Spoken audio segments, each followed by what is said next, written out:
It's hard to think of what to tell an audience to expect from any festival show, but from mine, what I always hopefully give is value for money. That's the old Scottish spinster in me. So I do try and tell a lot of jokes. So you get a lot of gags for your poundage in my show. There will be high energy, a bit of audience participation. There will be some Scottishness in it as well.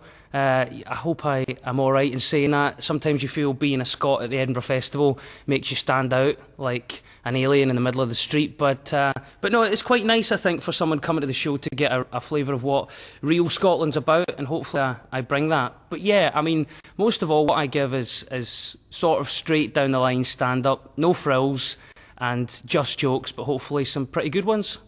I think it's nice to come and see, firstly, something Scottish, and I'm really playing that card, really playing the Scottish card, because there's not enough of us doing the festival.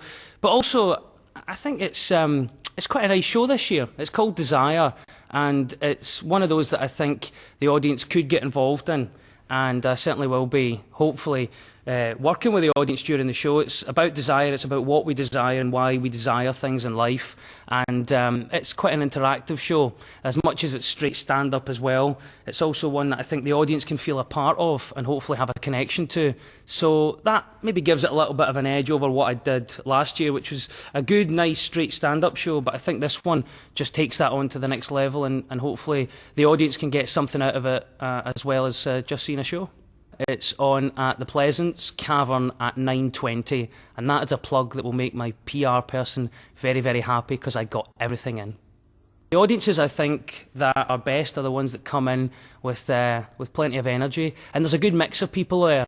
There's, a few Scots, a few English, a few from the rest of the UK, and obviously the multicultural people from around the world as well, just joining in and letting go. So I think an open-minded audience that have had a couple of drinks always makes for a good comedy show.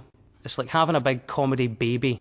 It's painful while you do it, but at the end there's a great product, and you're proud of it, and then you forget all the pain you went through. So yeah, some bad times, but ultimately it's all good.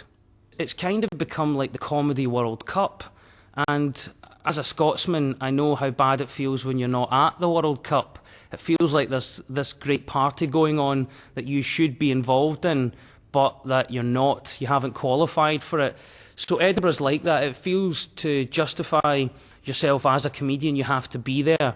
And when you miss it for a year or two, which I did, you feel like there's something going on that you should be at, and you feel out of the loop, as it were. And it's possibly gone a bit saturated. There's so many shows and it's hard to fight for your own space, but if you're not there, you feel that you've kind of given up on at least trying to make your mark on it. And it's a great networking thing. I think that's what they call it. For me, that's just meeting up with some mates. And it's a really good chance to show your wares and to pit yourself against the other comedians. My worst heckle was not any words. It was just a physical thing. I got hit once in the face with a box of Rice Krispies, which I don't know how it happened. I think it was a student gig, and they give out some little packs of... I mean, in fairness, the guy after me got the condom, so I was lucky that I just got the Rice Krispies.